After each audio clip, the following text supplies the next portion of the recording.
6. Gurus do mercado. Os gurus estão entre nós desde que o público entrou nos mercados. Em 1841, o livro clássico sobre as manias dos mercados, extraordinário e popular Delusion and the Madness of Crowds, foi publicado na Inglaterra. Ainda hoje continua sendo reimpresso.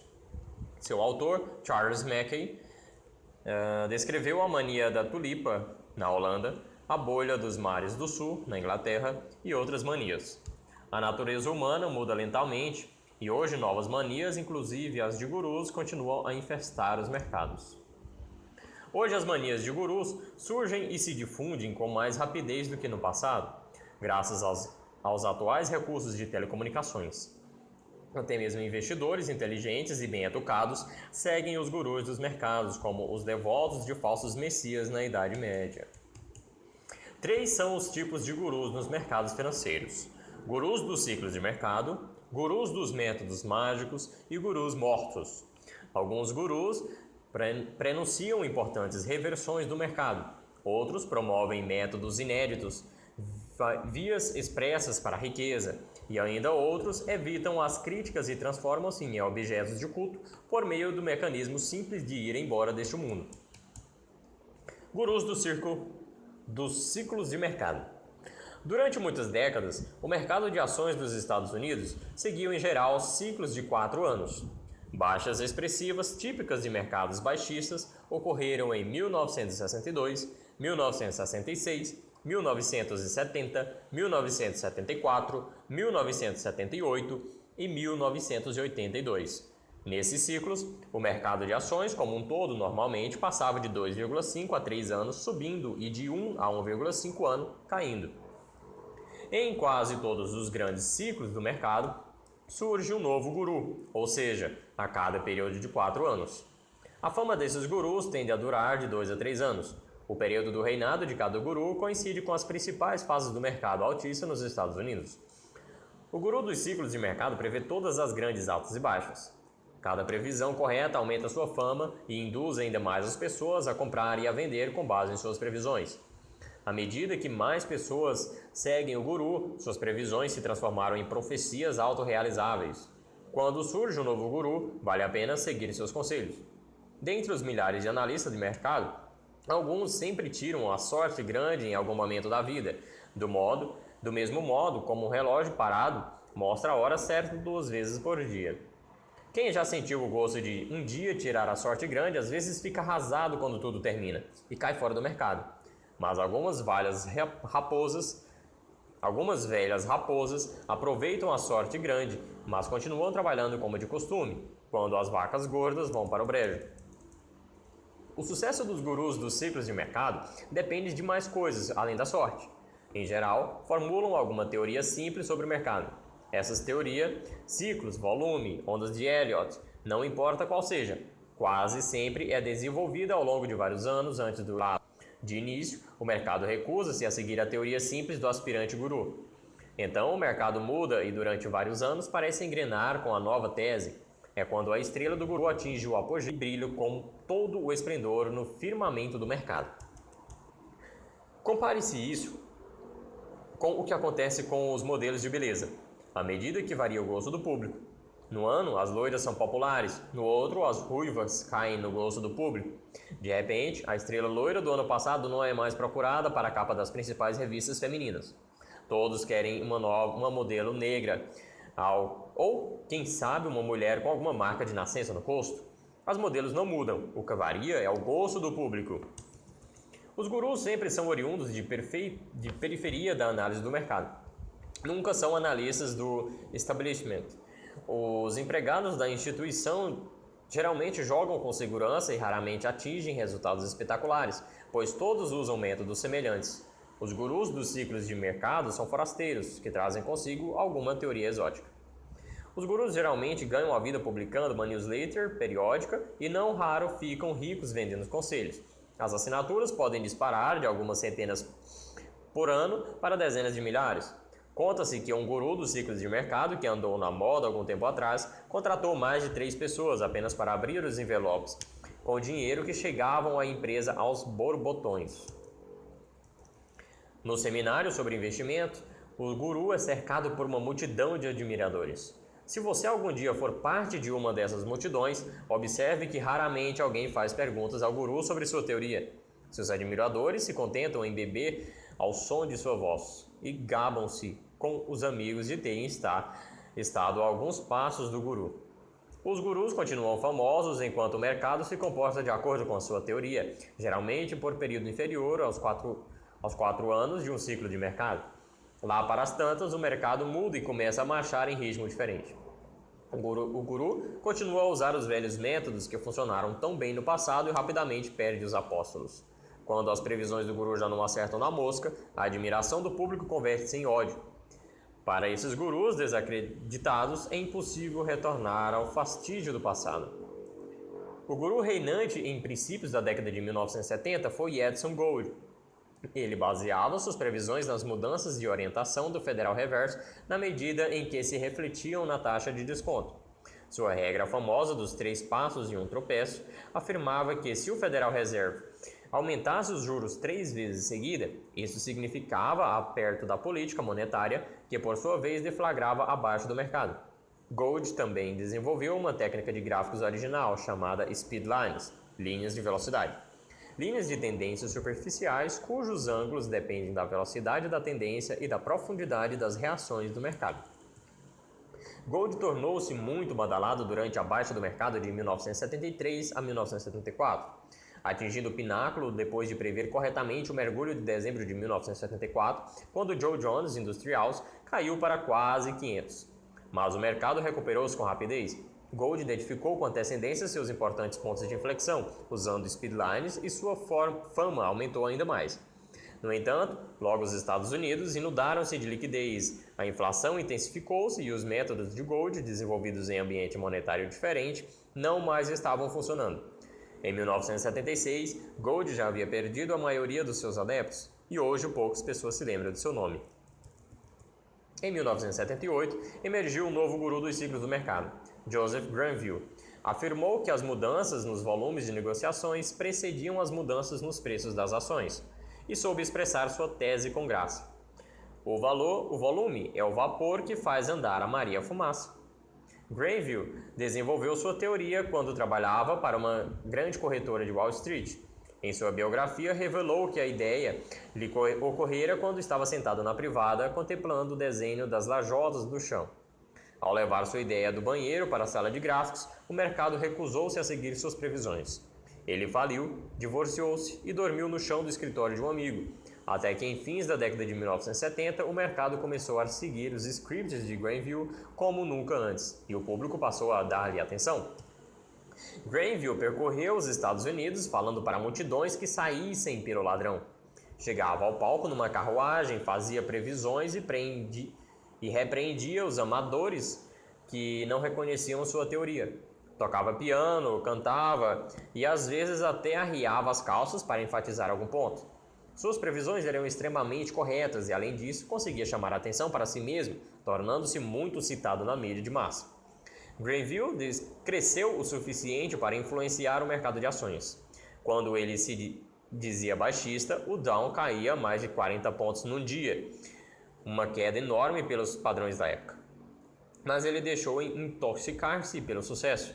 O mercado subiu em 1982, mas ele continuou muito pessimista, insistindo em recomendar a seu grupo cada vez menor de seguidores que mantivessem suas vendas a descoberto. O mercado avançou ainda mais em 1983 e, finalmente, quando o Dow dobrou de valor, Granville tornou-se comprador. Depois disso, continuou a publicar sua newsletter sobre o mercado, a qual, a essa altura, era uma sombra de seu sucesso no passado. Um novo guru entrou em cena em 1984, Robert Prestiger. Tornou-se conhecido como o teórico das ondas de Elliott. Elliott foi um contador pobre que desenvolveu sua teoria na década de 1930. Ele achava que o mercado de ações subia em 5 ondas e descia em 3 ondas, que por sua vez podiam ser divididas em meias ondas. Como outros gurus do ciclo do mercado, antes dele, Preacher publicara durante muitos anos uma carta de orientação, com pouco sucesso. Quando o mercado em alta superou o nível de 1.000 pontos de Dow, as pessoas começaram a prestar atenção ao jovem analista que continuava a prever que o índice chegaria a 3.000 pontos. O mercado em alta tornava-se cada vez mais forte e a fama de Preacher crescia a cada novo recorde. Na exuberância da década de 1980, a fama de Preacher rompeu as fronteiras do mundo estreito da newsletter e das conferências sobre investimentos. Preacher aparecia em redes nacionais de televisão e era entrevistado por revistas populares. Em outubro de 1987, ele pareceu vacilar, emitindo de início um sinal de venda e depois dizendo a seus seguidores para comprar. À medida que Dão despencava 500 pontos, a adoração em massa ao guru deu lugar ao escárnio e ao ódio. Algumas pessoas o culparam pela queda, outros ficaram com raiva pelo mercado nunca ter atingido a meta dos 3.000.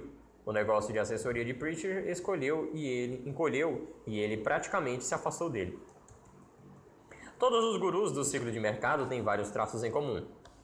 Tornaram-se ativos no negócio de previsões vários anos antes de alcançar o estrelato. Cada um tinha de início uns poucos seguidores e desfrutavam de alguma credibilidade, consequências de pura sobrevivência no mercado de assessoria. O fato de a teoria do guru não ter funcionado durante muitos anos é ignorado pelos adeptos. Quando a teoria se confirma, a mídia de massa logo passa a enaltecê-la. Tão logo a teoria é questionada pelos fatos, a adulação em massa converte-se em ódio coletivo. Quando se constata o surgimento de um novo guru bem-sucedido, é bom juntar-se ao seu trio elétrico. Mais importante ainda é reconhecer quando o guru atingiu o auge. Todos os gurus um dia caem e, por definição, despencam dos pináculos da fama. A aceitação pela mídia de massa é sinal de que o guru chegou ao apogeu. Os principais meios de comunicação são cautelosos com os forasteiros. Quando várias revistas de massa passam a destinar espaço ao novo guru do mercado, sabe-se que o fim está próximo. Outro sinal de advertência de que o guru do mercado já chegou ao apogeu é ser entrevistado pela Barron's, maior revista semanal de negócios dos Estados Unidos. Em janeiro, todos os anos, a Barron's reúne um grupo de destacados analistas para destilar sabedoria e emitir previsões referentes ao ano entrante. O painel geralmente é composto de analistas convencionais, que se concentram em temas como o índice, preço e lucro, novos setores emergentes e assim por diante. É muito incomum que a Barron's convide um guru da moda, com uma teoria vibrante, para seu grupo de janeiro. O guru só é convidado quando o público exige sua presença e quando sua não inclusão diminuiria o prestígio da revista. Tanto Greenville quanto Preacher foram convidados para o grupo de janeiro, quando cada um estava no auge da fama. Poucos meses depois de sua participação no painel, ambos despencaram das alturas. Da próxima vez em que um guru de mercado for incluído no painel de janeiro da Barron's, não renove a assinatura de sua newsletter. Em face das próprias características da psicologia de massa, é certo que novos gurus emergirão no horizonte, mas os gurus decadentes jamais se recuperarão com toda a força. Depois do tropeço inevitável, a adoração transforma-se em execração. Um vaso caro, se estilhaça, jamais é restaurado com perfeição. Gurus dos métodos mágicos. Enquanto os gurus dos ciclos de mercado são criaturas do mercado de ações, os gurus dos métodos destacam-se mais nos mercados de derivativos, sobretudo nos mercados futuros. Um guru dos métodos interrompe no cenário financeiro depois de descobrir um novo método de análise ou de operação.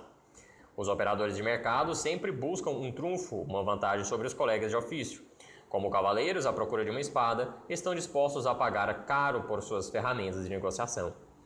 Nenhum preço é demasiado alto se lhes permitir explorar a cornucópia de dinheiro. Os gurus dos métodos mágicos vendem um novo conjunto de chaves para abrir as comportas do lucro dos mercados. Tão logo certo número de pessoas familiariza-se com o novo método e o testa nos mercados. Ele sempre se deteriora e começa a perder popularidade. Os mercados estão em constante mutação e os métodos que funcionaram ontem tendem a não funcionar hoje e dificilmente darão certo amanhã. Em princípios de década de 1970, Jake Bernstein, editor da newsletter sobre os mercados de Chicago, ficou famoso por usar os ciclos de mercado para prever topos e fundos. Seus métodos funcionaram bem e sua fama se espalhou. Bernstein cobrava caro por suas newsletters, proferia palestras, gerenciava fundos e produzia um fluxo infindável de livros. Como de praxe, os mercados mudaram, tornando-se cada vez menos cíclicos nas décadas de 1980. Peter Stuyvesant foi outro guru dos métodos cuja estrela subiu alto nos céus de Chicago. Ele exortava seus seguidores e descartava as velhas ferramentas de negociação em favor do seu market profile, perfil de mercado. Sua promessa era revelar os segredos da oferta e demanda e oferecer aos verdadeiros crentes a oportunidade de comprar nos vales e vender nos picos. Peter juntou-se aos empreendedores Kevin Coy para a realização de seminários que atraíam mais de 50 pessoas dispostas a pagar $1.600 por um programa de 4 dias. Entretanto, não se viam exemplos notórios de sucesso entre os devotos de market profile. E os desentendimentos entre os fundadores eram frequentes. Peter conseguiu um emprego numa corretora e ele e Coy continuaram a promover seminários ocasionais. O estranho é que mesmo nesta área de rápidas conexões globais, a reputação muda lentamente. Um guru cuja imagem tenha sido destruída em seu próprio país ainda consegue ganhar dinheiro mascateando suas teorias além fronteiras. Esse ponto ficou claro para mim depois que um guru comparou sua popularidade contínua na Ásia com o destino de cantores e artistas americanos decadentes. Não mais conseguem atrair públicos nos Estados Unidos, mas ainda são capazes de ganhar a vida cantando no exterior. Gurus mortos. O terceiro tipo de guru do mercado é o guru morto. Seus livros são reimpressos. Seus cursos sobre mercado são analisados por novas gerações de investidores ansiosos e a lenda das proezas e da fortuna pessoal do analista falecido floresce no pós-morte. O guru morto não está mais entre nós e não pode capitalizar sua fama. Outros promotores lucram com sua reputação e com os direitos autorais prescritos. Um desses gurus falecidos é Eliot, mas o melhor exemplo dessa espécie é Gunn. Vários oportunistas vendem cursos de Gunn e software de Gunn, alegam que Gunn foi um dos melhores operadores do mercado de todos os tempos, que deixou um espólio de mais de 50 milhões, e assim por diante. Entrevistei o filho de Gunn, analista de um banco de Boston. Ele me disse que seu famoso pai não conseguia sustentar a família com suas operações de mercado e que ganhava vida escrevendo e vendendo cursos. Quando Gunn morreu na década de 1950, seu espólio, inclusive sua casa, foi avaliado em pouco mais de $100 mil. A lenda de Gunn, o gigante dos investimentos em renda variável, foi perpetuada por aqueles que vendem cursos e toda uma parafernália de penduricalhos a clientes otários. Os seguidores de gurus. As personalidades dos gurus de mercado diferem. Alguns estão mortos, mas os que estão vivos variam desde tipos acadêmicos sérios até grandes organizadores de espetáculos. Os gurus precisam produzir pesquisas originais durante vários anos e torcer para que o mercado vire a seu favor. Para ler sobre os escândalos que cercaram muitos gurus, leia Winner Takes All, de William Gallagher, e The Dow Jones Guide to Trading System, de Bruce Bebock. O objetivo dessa sessão é simplesmente analisar o fenômeno dos gurus. Quando pagamos a um guru, esperamos receber de volta mais do que gastamos. Agimos como alguém que aposta alguns trocados contra um prestigiador de cartas de baralho. O apostador espera ganhar mais do que pôs sobre o caixote virado. Apenas os ignorantes ou gananciosos mordem a risca. Há quem recorra aos gurus em busca de um líder forte. Estão à procura de um provedor onisciente. Conforme observou um amigo meu, eles andam com o cordão umbilical na mão, procurando algum lugar onde ligá-lo. O provedor inteligente fornece esse receptáculo por um preço. O público quer gurus, e os gurus acorrerão. Como investidor inteligente, você precisa entender que a longo prazo, nenhum guru vai torná-lo rico. Você tem que trabalhar por conta própria. 7. Autodestrutividade. Operar nos mercados é um jogo difícil. Os investidores que pretendem alcançar o sucesso duradouro devem ser muito sérios no que fazem. Não pode dar-se ao luxo de serem ingênuos ou de investirem em função de alguma agenda psicológica oculta. Infelizmente, operar nos mercados quase sempre exerce forte atração sobre pessoas impulsivas, sobre jogadores e sobre quem acha que o mundo deve prover-lhes os meios de sobrevivência. Quem opera nos mercados como algo excitante tende a realizar transações com chances adversas e a aceitar riscos desnecessários. Os mercados são implacáveis e os investimentos emocionais sempre resultam em perdas. Jogo. Jogar significa apostar em jogos de azar ou de habilidades. Esses jogos exigem em todas as sociedades e a maioria das pessoas já jogou em algum momento da sua vida. Freud achava que o jogo exerce uma atração universal por ser um sucedâneo da masturbação. A atividade repetitiva e vibrante das mãos, a pressão irresistível, a decisão de parar, a qualidade inebriante do prazer e o sentimento de culpa ligam o jogo à masturbação. O Dr. Ralph Granson, eminente psicanalista da Califórnia, dividiu os jogadores em 3 grupos. As pessoas normais, que jogam pela diversão e conseguem parar quando querem, o jogador profissional, que escolhe o jogo como meio de vida, e o jogador neurótico, que joga sob o impulso de necessidades inconscientes e é incapaz de parar. O jogador neurótico ou se considera com sorte ou quer testar a sua sorte. A vitória lhe transmite uma sensação de poder. Sente-se bem, como o bebê que se alimenta no seio materno. O jogador neurótico sempre perde, pois tenta recriar esse sentimento onipotente de bem-aventurança, em vez de concentrar-se num plano de jogo de longo prazo. A doutora Sheila Blum, do programa de jogo compulsivo de Shoals Oaks Hospital, em Nova York, chama o jogo de dependência sem droga. A maioria dos jogadores é composta de homens que jogam pela ação. As mulheres tendem a jogar como meio de fuga. Os perdedores geralmente ocultam as perdas e tentam parecer e agir como vencedores, mas são afligidos pelas dúvidas e respeito de si mesmos. Operar nos mercados com ações, futuros de opções, provoca no jogador a mesma sensação de êxtase, mas sem dúvida parece muito mais respeitável do que apostar nos cavalinhos. Além disso, jogar nos mercados financeiros tem uma aura de sofisticação e proporciona melhor diversão intelectual do que manipular números com o bookmaker. Os jogadores sentem-se felizes quando o jogo vira a seu favor. Por outro lado, sentem-se tremendamente por baixo quando perdem. Diferem dos profissionais bem-sucedidos que se concentram nos planos de longo prazo e não ficam muito chateados ou empolgados em razão de suas atividades de investimentos.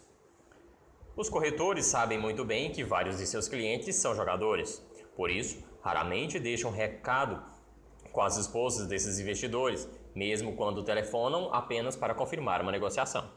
Mas os amadores não são os únicos que se envolvem com o jogo. Boa parte dessa distorção ocorre entre profissionais. Sonny Clayfield descreve em seu livro The Traders o movimento endêmico de apostas em eventos esportivos nas salas de negociações das bolsas de valores. O principal sinal de jogo nas operações de mercado é a incapacidade de resistir à tentação de apostar. Se você sentir que se dedica demais às operações de mercado, com resultados insatisfatórios, pare de investir durante um mês.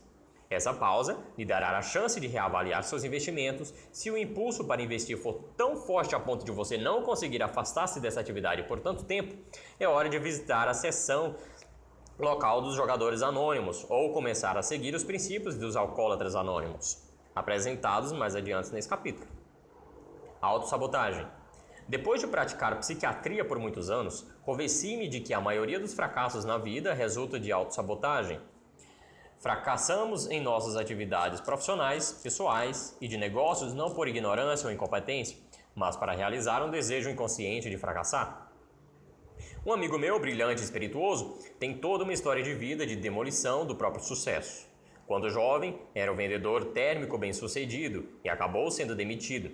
Participou de cursos de treinamento como corretor e chegou quase ao topo da empresa onde conseguiu um emprego, mas foi processado. Tornou-se investidor bem conhecido, mas quebrou, enquanto tentava desvencilhar-se de desastres anteriores. Atribuiu a culpa por todos esses fracassos a chefes invejosos, reguladores incompetentes e a esposa pouco solidária. Finalmente, chegou ao fundo do poço. Não tinha emprego nem dinheiro. Tomou emprestado um terminal de cotações de outro operador falido e levantou o capital com algumas pessoas que conhecia seu passado de bom investidor. Ele realmente sabia operar nos mercados e ganhou um bom dinheiro para seu grupo. À medida que a notícia se espalhava, mais pessoas entravam com dinheiro. Meu amigo estava numa boa. A certa altura, ele partiu para uma excursão de conferências na Ásia, mas continuou a operar durante a viagem. Por fim, desviou-se do itinerário programado para visitar um país famoso por suas prostitutas, deixando em aberto uma posição muito grande. sem stop de proteção. Quando retornou à civilização, o mercado dera uma grande virada e o dinheiro de pool de investidores sumiram do mapa. Depois de tudo isso, será que ele ao menos tentou avaliar o problema? Será que procurou mudar? Não. Culpou o corretor. Dói buscar em si mesmo a causa dos fracassos. Quando certos investidores enfrentam problemas, tendem a culpar outras pessoas, a má sorte ou qualquer outra coisa. Um importante investidor procurou-me para uma consulta. Seu patrimônio estava sendo destruído por forte alta no dólar, em que assumira grande posição vendida. Analisando seus antecedentes, descobri que ele fora criado às turras com um pai repulsivo e arrogante. Tornara-se conhecido por seus próprios méritos ao apostar muito dinheiro em reversões de tendências em curso. Esse investidor continuou a aumentar sua posição vendida, pois não podia admitir que o mercado que para ele representava seu pai fosse maior e mais forte do que ele. Esses são apenas 2 exemplos de como as pessoas agem em decorrência de tendências autodestrutivas.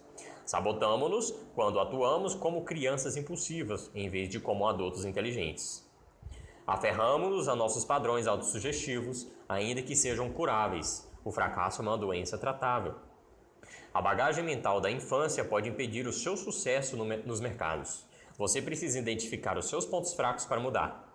Mantenha um diário sobre suas operações de mercado.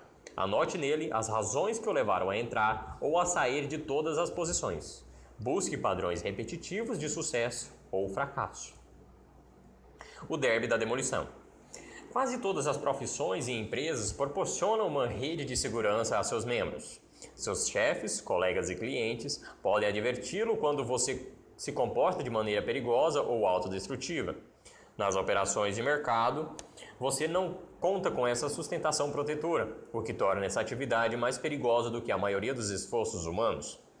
Os mercados oferecem muitas oportunidades de autodestruição sem rede de segurança. Todos os membros da sociedade fazem pequenas concessões para proteger uns aos outros das consequências de nossos erros. Quando se dirige, tenta-se evitar bater nos outros veículos e os demais motoristas agem da mesma maneira. Se alguém abre de repente a porta de um carro estacionado, você dá uma guinada brusca para desviar-se do obstáculo repentino.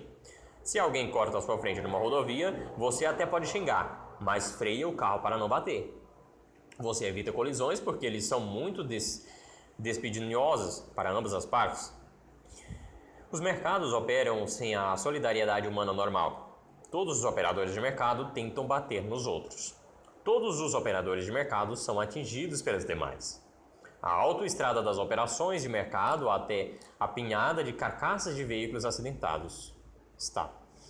As operações de mercado são o mais perigoso empreendimento humano, quase tanto quanto a guerra. Comprar no momento mais movimentado do dia é como abrir a porta do carro numa via expressa com tráfego intenso. Quando sua ordem de compra chega à sala de negociações, os operadores correm para vender, para arrancar a sua porta e levar junto seu braço. Os outros investidores torcem pelo seu fracasso porque ficam com o dinheiro que você perde. Controlando a autodestrutividade. A maioria das pessoas passa a vida cometendo os mesmos erros e chegam aos 60 fazendo as mesmas besteiras que faziam aos 20. Outros estruturam a vida para serem bem-sucedidos numa área, enquanto manifestam conflitos internos em outras. Muitas poucas pessoas amadurecem e superam seus problemas. Você precisa estar consciente de sua tendência de sabotar-se. Pare de atribuir a culpa por todas suas perdas à má sorte ou aos outros e assuma responsabilidades pelos resultados. Comece um diário, um registro de todas as suas negociações com os motivos para a entrada e sair delas. Busque padrões repetitivos de sucesso e fracasso. Quem não aprende com o passado está condenado a repeti-lo. Você necessita de uma rede de segurança psicológica, da mesma maneira como os montanhistas não podem dispensar equipamentos de segurança. Acho que os princípios de alcoólatras anônimos apresentados mais adiante nesse capítulo são de grande ajuda. Regras rigorosas de gestão do dinheiro também fornecem uma rede de segurança. Se você está em busca de terapia para seus problemas de investimento, escolha um profissional competente que saiba o que é investir em renda variável. Você é o responsável final por sua própria terapia e deve monitorar o seu progresso. Geralmente digo aos meus pacientes que quando se passa um mês sem sinais evidentes de melhoria, algo está errado com a terapia. Quando a terapia não apresenta resultados em 2 meses, é hora de recorrer a outro terapeuta. 8. Psicologia das operações de mercado. Seus sentimentos exercem impacto imediato sobre sua conta de investimentos. É até possível que você tenha um ótimo sistema de negociações. No entanto, caso você se sinta assustado, arrogante ou chateado, sua conta sem dúvida sofrerá as consequências.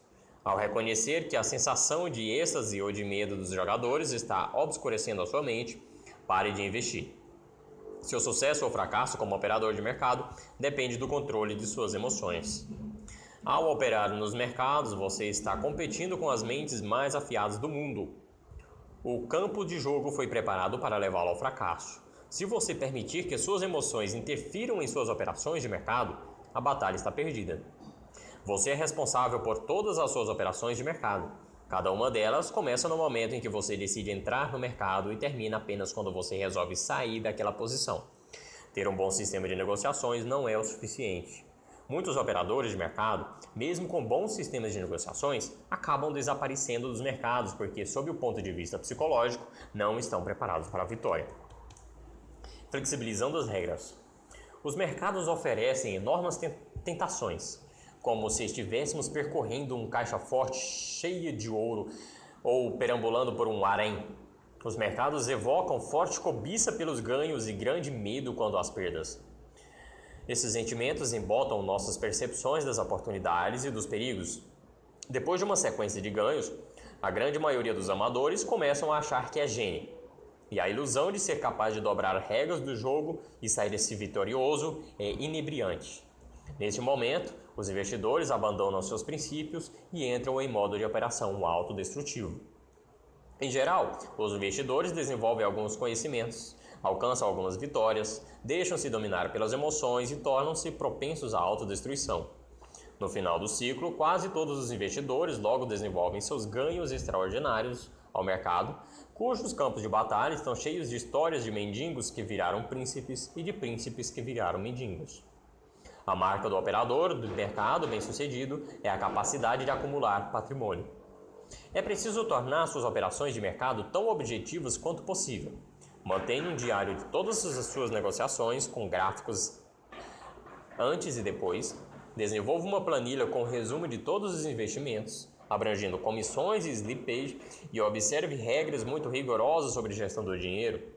Talvez seja necessário dedicar tanta energia à análise de si mesmo quanto à análise dos mercados. Quando eu estava aprendendo a operar nos mercados, li todos os livros que encontrei sobre psicologia de investimentos. Muitos autores ofereceram conselhos sensatos, alguns salientaram a disciplina. Não se deixe controlar pelos mercados. Não tome decisões durante as negociações em si.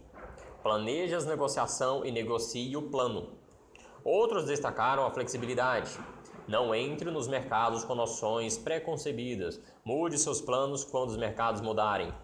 Também há especialistas que sugerem isolamento. Nada de notícias sobre negócios, não ler jornais especializados, não ouvir outros investidores, apenas você e os mercados. Outros aconselham manter-se aberto às novas ideias, promover o relacionamento com outros investidores e embeber-se de ideias criativas. Cada orientação parecia fazer sentido, mas contradizia outras recomendações igualmente sensatas. Continuo a ler, a investir e a concentrar-me no desenvolvimento de sistemas. Também continuo a praticar a psiquiatria. Nunca imaginei que os dois campos fossem interligados, até que tive um insight repentino. A ideia que mudou a minha maneira de investir veio da psiquiatria. O insight que mudou meus investimentos. Como a maioria dos psiquiatras, sempre tive alguns pacientes com problemas de alcoolismo. Também atuei como consultor de grandes programas de reabilitação de viciados em drogas. Não demorei muito para perceber que os alcoólatras e os viciados tinham maior probabilidade de recuperar-se em grupos de autoajuda do que em contextos psiquiátricos clássicos. Psicoterapia, medicamentos e clínicas ou hospitais dispendiosos podem curar um porre, mas raramente evitam outro porre. Os viciados têm muito mais chances de recuperar-se quando se tornam membros ativos dos alcoólatras anônimos ou de outros grupos de autoajuda. Comecei então a recomendar pacientes com problemas de bebida para os AA, alcoólatras anônimos. ou para os grupos semelhantes. Agora, se um alcoólatra me procura para tratamento, insisto em que também recorra aos AA. Digo-lhe que agir de outra maneira seria perda de tempo e de dinheiro. Certa noite, muitos anos atrás, passei pelo escritório de um amigo em minha ida para uma festa de nosso departamento de psiquiatria. Ainda tínhamos 2 horas antes da festa, e meu amigo, que era alcoólatra em recuperação, perguntou: "Você quer ir ao cinema ou a uma reunião dos AA?" Já recomendara muitos pacientes os AA, mas nunca tinha recebido estado em uma reunião, pois nunca enfrentara problemas com bebida. E agarrei-me àquela chance de participar de uma reunião dos alcoólatras anônimos. Foi uma nova experiência. A reunião realizou-se na seção local do ACM. Cerca de uma dúzia de homens e umas poucas mulheres estavam sentados em cadeiras dobráveis, numa sala vazia. A reunião durou cerca de 1 hora. Fiquei espantado com o que ouvira. Parecia que estavam conversando sobre meus investimentos. Falaram sobre álcool, mas se eu substituísse álcool por perda, boa parte do que diziam aplicava-se a mim. Minha conta de investimentos ainda alcançava e recuava naqueles dias. Saí daquela sala de ACM certo de que teria de lidar com as minhas perdas da maneira como os AA lidam com o álcool. 9. Lições dos AA sobre operações de mercado. Qualquer alcoólatra é capaz de ficar sóbrio por alguns dias. Em breve, contudo, a necessidade de beber o sobrepuja novamente e ele volta às garrafas. Não consegue resistir à pressão porque ainda sente e pensa como alcoólatra. A sobriedade começa e termina na mente das pessoas. Os alcoólatras anônimos, AA, têm um sistema para mudar a maneira como as pessoas sentem e pensam sobre a bebida. Os membros da AA usam um programa de 12 etapas para mudar suas atitudes. Esses 12 passos, descritos no livro 12 Steps and 12 Traditions, referem-se a 12 fases do crescimento pessoal. Os alcoólatras em recuperação participam de reuniões com outros alcoólatras em recuperação, apoiando-se uns aos outros na busca da sobriedade. Qualquer membro pode ter um padrinho, outro membro dos AA, a quem pede apoio quando se sente na iminência de beber. A instituição AA foi fundada na década de 1930 por 2 alcoólatras, um médico e um caixeiro viajante. Eles começaram a encontrar-se e apoiaram um ao outro para que ficassem sóbrios. E assim desenvolveram um sistema tão eficaz que começou a atrair outras pessoas. Os AA têm apenas um objetivo: ajudar seus membros a ficarem sóbrios. Não promovem levantamento de fundos, não assumem posições políticas e não realizam campanhas promocionais. Os AA continuam crescendo apenas por meio de propaganda boca a boca, devendo seu sucesso apenas à própria eficácia. Também existem grupos de 12 etapas para filhos de alcoólatras, fumantes, jogadores e outros. Estou convencido de que os investidores em renda variável podem parar de perder dinheiro dos mercados se aplicarem os princípios básicos dos alcoólatras anônimos em suas atividades de investimento. Negação. Quem bebe socialmente gosta de um coquetel, de uma taça de vinho ou de um copo de cerveja, mas para quando acha que já bebeu bastante. A química de um alcoólatra é diferente. Quando toma a primeira dose, o alcoólatra logo sente a necessidade de beber mais até ficar bêbado. O bêbado sempre diz que precisa parar de beber, mas não admite que seu hábito de beber está fora de controle. Os bêbados, em sua maioria, negam que sejam alcoólatras. Tente dizer a um parente, amigo ou empregado alcoólatra que seu hábito de beber está sem controle e prejudiciando sua vida. E você deparará imediatamente com uma muralha de negação. O alcoólatra geralmente diz: "Meu chefe me despediu porque eu estava de ressaca e cheguei atrasado. Minha mulher pegou as crianças e saiu de casa porque não tem noção das coisas. Meu senhorio estava tentando despejar-me do apartamento porque estou um pouco atrasado ao aluguel. Vou parar de beber e tudo voltará ao normal." Esse homem perdeu a família e o emprego e está a ponto de também não ter onde morar. Ele está perdendo o controle sobre sua vida, mas continua dizendo que consegue parar de beber. E isso é negação. Os alcoólatras negam o problema enquanto a sua vida se despedaça. A maioria alimenta a fantasia de ser capaz de controlar a bebida. Enquanto acreditar que consegue controlar a bebida, o alcoólatra continuará descendo a ladeira. Nada mudará, ainda que arranje novo emprego, nova mulher e novo senhorio. Os alcoólatras negam que estejam sob o controle do álcool. Quando falam em beber menos, estão tratando de algo impossível. São como o motorista que perde o controle do carro numa estrada de montanha. Quando o carro despencar de um penhasco, será tarde demais para prometer dirigir com mais cuidado. A vida do alcoólatra foge ao seu controle, enquanto ele nega que seja alcoólatra. É chocante a semelhança entre um alcoólatra e um operador de mercado cuja conta de investimentos esteja sendo destruída pelas perdas. Ele continua mudando suas táticas de investimento, agindo como um alcoólatra que tenta resolver seus problemas substituindo a cachaça pela cerveja. O perdedor nega que tenha perdido o controle sobre seu rumo no mercado. O fundo do poço. O bêbado inicia a jornada de recuperação apenas depois que admite ser alcoólatra. O fundamental é admitir que o álcool controla sua vida, não o contrário. A maioria de bêbados não consegue reconhecer essa dura realidade, enfrentam a verdade apenas depois de atingir o fundo do poço. Alguns alcoólatras batem no fundo do poço quando desenvolvem uma doença que acarreta risco de vida. Outros chegam lá depois de serem rejeitados pela família ou perder o emprego.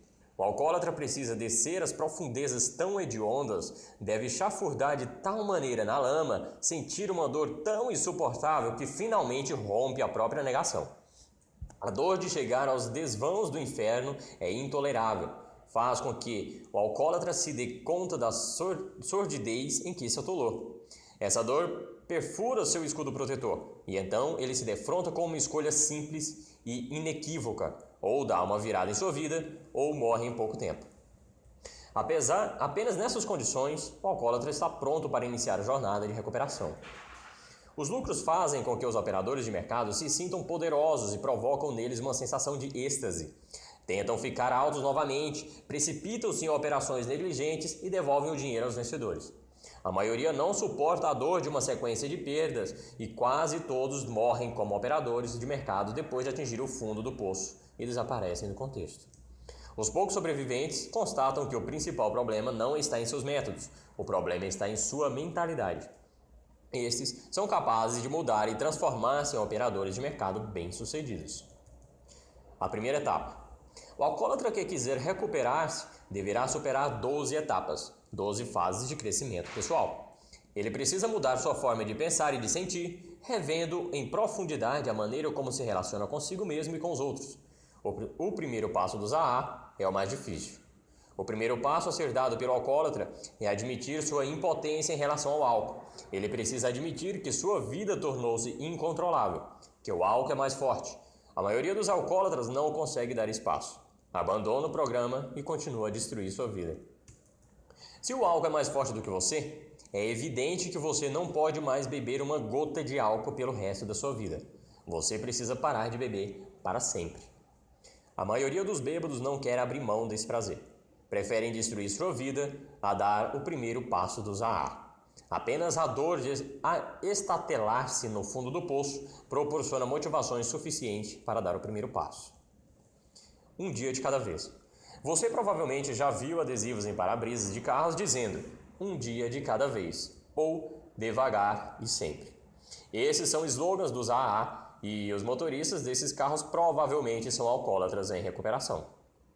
Planejar a vida sem álcool parece acabrunhante. Essa é a razão por que os AA estimulam seus membros a viverem sóbrios um dia de cada vez.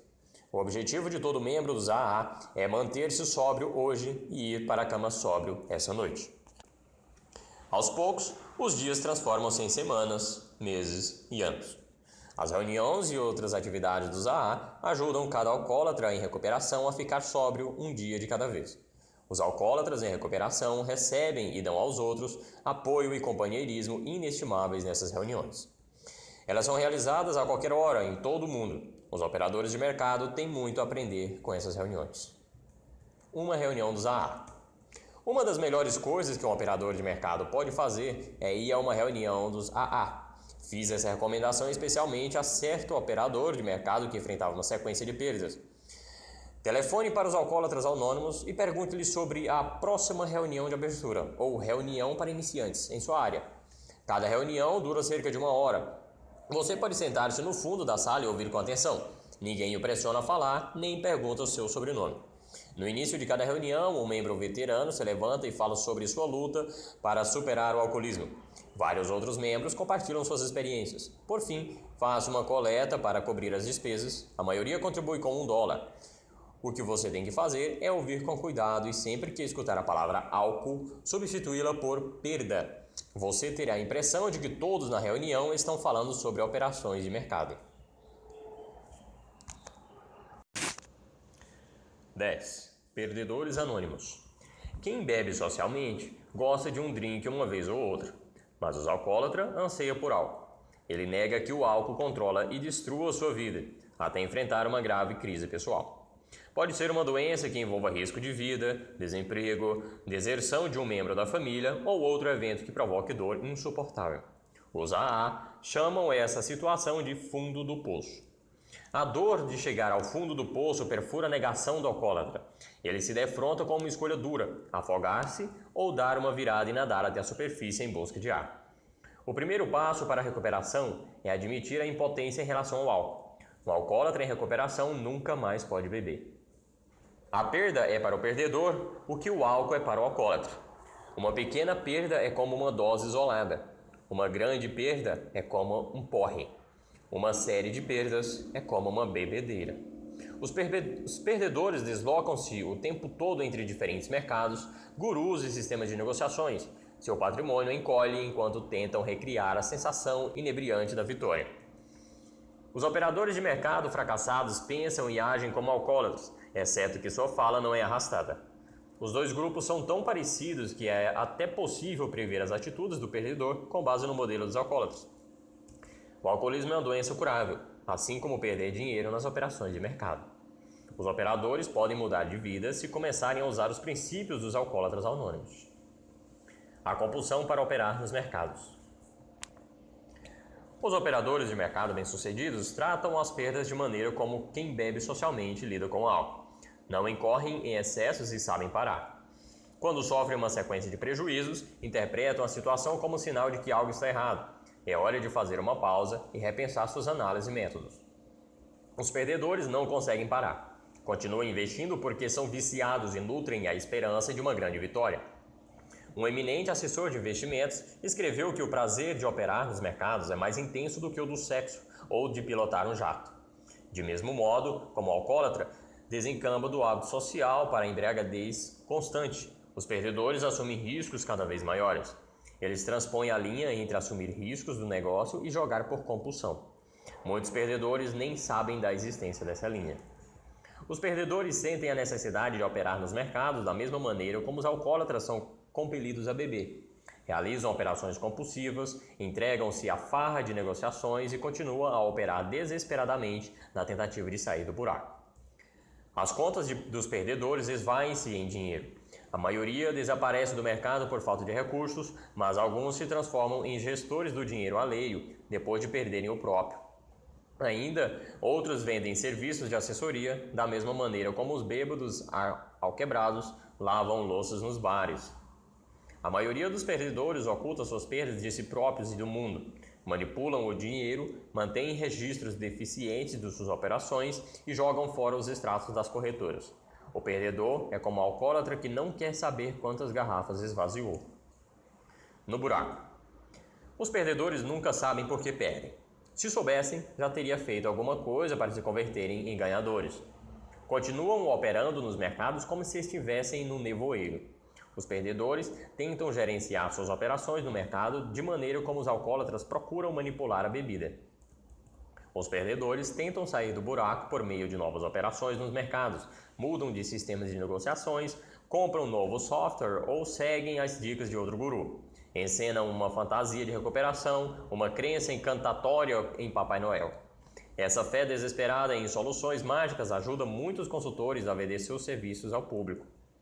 Quando as perdas avultam e o patrimônio encolhe, os perdedores agem como os alcoólatras, começando de demissão ao de despejo. Entram em desespero e passam de operações secas para operações no spread.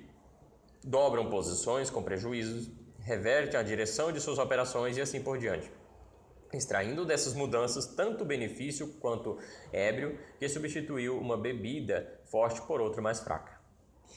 Os operadores de mercado fracassados precipitam-se no descontrole, na tentativa de gerenciar o que não é gerenciável. Os alcoólatras morrem cedo e a maioria desses operadores de mercado jamais retorna ao mercado. Novos métodos de negociações, dicas quentes e melhor software são de pouca ajuda até que o indivíduo aprenda a gerenciar a si mesmo. É preciso mudar a própria mentalidade para parar de perder e começar a recuperar-se como investidor em renda variável. Os perdedores geralmente se embriagam com as perdas, são viciados em perdas. Os operadores de mercado preferem o lucro, mas até as perdas são fontes de muita vibração. O prazer de operar nos mercados é muito intenso. Raros são os perdedores que realmente se empenham em perder, mas também poucos são os alcoólatras que efetivamente se esforçam para cair na sarjeta. Já o perdedor contumaz inebria-se com suas operações no mercado, enquanto o seu patrimônio mingua.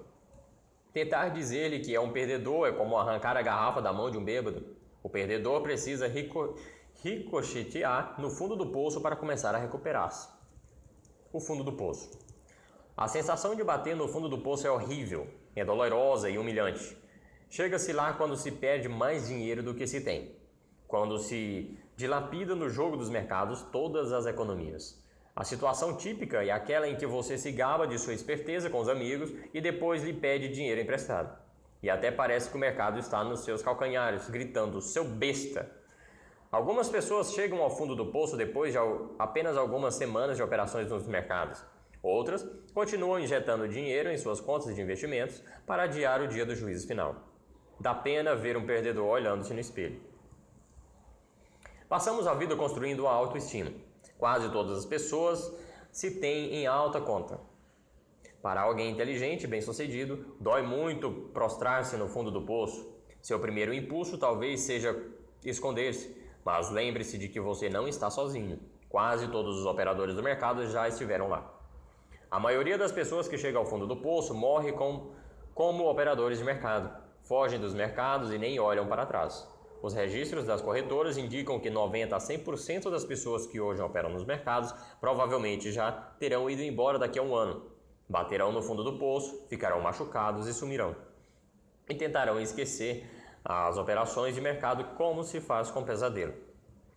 Alguns perdedores lamberão as feridas e esperarão que a dor diminua, e então voltam aos mercados, tendo aprendido pouco, mas estarão com medo e a dor prejudica suas operações nos mercados. Poucos investidores aprenderão o processo de mudança e crescimento. Nesses raros casos, a dor de chocar-se com o fundo do poço interromperá o círculo vicioso de inebriar-se com as vitórias e então perder tudo e naufragar. Você pode começar a construir uma nova vida de operações nos mercados.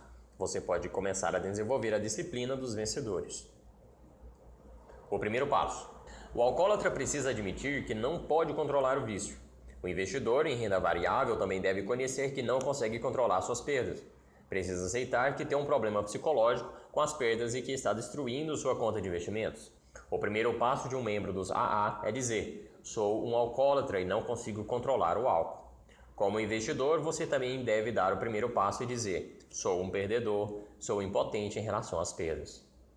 O investidor pode recuperar-se usando os princípios dos alcoólatras anônimos. Os alcoólatras em recuperação lutam para manter-se sóbrios um dia de cada vez. Você também deve empenhar-se para operar sem prejuízo um dia de cada vez. Você talvez ache que isso é impossível. E se você comprar e o mercado imediatamente cair? E se você vender a descoberto na baixa e o mercado subir? Até os melhores investidores perdem dinheiro em algumas operações. A resposta é traçar uma linha entre o risco do negócio e prejuízo. O operador de mercado deve assumir os riscos do negócio, mas nunca pode sofrer prejuízos superiores ao risco predeterminado. O lojista assume riscos sempre que estoca nova mercadoria. Se não vender o estoque, perderá dinheiro. Entretanto, o negociante inteligente só assume os riscos que não o tirarão do negócio, ainda que cometa vários erros em seguida. Estocar 2 caixas de mercadorias parece um risco sensato, mas estocar um caminhão inteiro talvez já seja jogo. Como investidor em renda variável, você está no negócio de operar nos mercados. Você precisa definir o risco do negócio, a quantia máxima que você está disposto a arriscar numa única operação. Nesse caso, não existe padrão, do mesmo modo como não há negócio padronizado. O risco aceitável depende, antes de tudo, do tamanho da sua conta de investimentos. Também depende do seu método de negociação e de sua tolerância à dor. O conceito de risco do negócio mudará a sua maneira de gerenciar o dinheiro. Ver no capítulo 10, Gestão de Risco. O investidor sensato nunca arrisca mais de 2% de sua conta de investimentos numa única negociação. Por exemplo, se sua conta for de $30 mil, você não deve arriscar mais de $600 por negociação. Se ela for de $10 mil, seu limite de risco deverá ser de $200 por negociação. Caso sua conta seja muito pequena, restrinja-se a operar em mercados menos caros ou a negociar mini contratos. Se você identificar uma operação atraente, mas o limite mínimo for superior a 2% da sua conta, não faça o negócio. Evite arriscar mais de 2% numa negociação da mesma maneira como o alcoólatra em recuperação evita os bares. Caso tenha dúvidas sobre o limite de risco, erre para menos. Se você culpar a corretora pela comissão muito alta e os operadores da sala de negociações pelo excesso de slippage, estará renunciando ao controle sobre suas operações de mercado. Tente reduzir ambas, mas assuma a responsabilidade. Se perder $1, além de seu limite de risco, você é um perdedor. Você registra conclusões do mercado? O desleixo nos registros é característica dos jogadores e dos perdedores. Os bons negociantes mantêm bons registros. Os registros das negociações devem incluir a data e o preço de cada entrada e saída, a slippage e comissão, os stops, todos os ajustes de stops, os motivos de entrada, os objetivos de saída, o maior lucro não realizado, paper profit, a maior perda não realizada, paper loss, e qualquer outra informação desnecessária. Perder uma operação dentro do limite de risco faz parte dos cavacos de ofícios ou da rotina dos negócios. Não é preciso para ganhar, esperar pela virada, rezar pela reversão. No entanto, perder $1 além do limite de risco é como ficar bêbado, meter-se numa briga, vomitar na volta para casa e acordar jogado na sarjeta com dor de cabeça. É algo que jamais deve acontecer. Reunião para um. Quando se vai a uma reunião do AA, veem-se pessoas que não bebem há anos se levantarem e dizerem: "Oi, meu nome é tal e tal, sou alcoólatra." Por que será que essas pessoas se denominam alcoólatras depois de anos de abstenção? Porque se acharem que superaram o alcoolismo, começaram a beber de novo. Se a pessoa não mais se considerar alcoólatra, poderá tomar um trago, depois outro, e acabará mais uma vez na sarjeta. Se quiser continuar a abstêmia, é preciso que se julgue alcoólatra pelo resto da sua vida. Os operadores de mercado poderão beneficiar-se com sua própria organização de autoajuda, mas vamos denominá-la perdedores anônimos. Por que não operadores de mercado anônimos? Porque um nome forte ajuda a concentrar a atenção em nossas tendências autodestrutivas. Afinal, os alcoólatras anônimos não se intitulam bebedores anônimos. A partir do momento em que você se autodenomina perdedor, sua motivação para evitar as perdas é muito maior. Vários investidores contestaram o que consideraram a conotação negativa de perdedores anônimos. Uma aposentada no Texas, investidora altamente bem-sucedida, descreveu-me sua abordagem. Ela é muito religiosa e acha que Deus não ficaria contente caso ela perdesse dinheiro. Assim, ela interrompe suas perdas com muita rapidez. Acho que nosso método é semelhante. O objetivo é interromper os prejuízos em face de algum objeto ou regra externa. Operar nos mercados dentro dos limites de risco é como viver sem álcool. O investidor em renda variável precisa admitir que é um perdedor, do mesmo modo como o bêbado deve reconhecer que é um alcoólatra. Assim, estará em condições de iniciar sua jornada de recuperação. Essa é a razão por que todas as manhãs, antes de começar a operar nos mercados, sento-me defronte à tela de cotações em meu escritório e digo: "Bom dia, meu nome é Alex e sou um perdedor. Minha propensão é causar fortes danos financeiros em minha conta." Isso é como uma reunião dos AA. Mantém-me concentrado nos primeiros princípios. Ainda que hoje eu tire do mercado milhares de dólares, amanhã direi de novo: "Bom dia, meu nome é Alex e sou um perdedor." Um amigo meu gracejou: "Quando sento em frente à minha máquina de cotações, digo: "Meu nome é John e vou rasgar a sua garganta hoje." Esse tipo de pensamento gera tensão. Já a mentalidade dos perdedores anônimos produz serenidade. O investidor que se sente tranquilo e relaxado pode concentrar-se em negociações melhores e mais seguras. Já o investidor tenso é como o motorista que congela no volante. Quando um abstêmio e um bêbado participam de uma corrida, sabe-se quem tem maiores chances de sair vitorioso. O bêbado pode ganhar de vez em quando, graças à sorte, mas o abstêmio é a melhor aposta. Sem dúvida, você quer ser o abstêmio na corrida.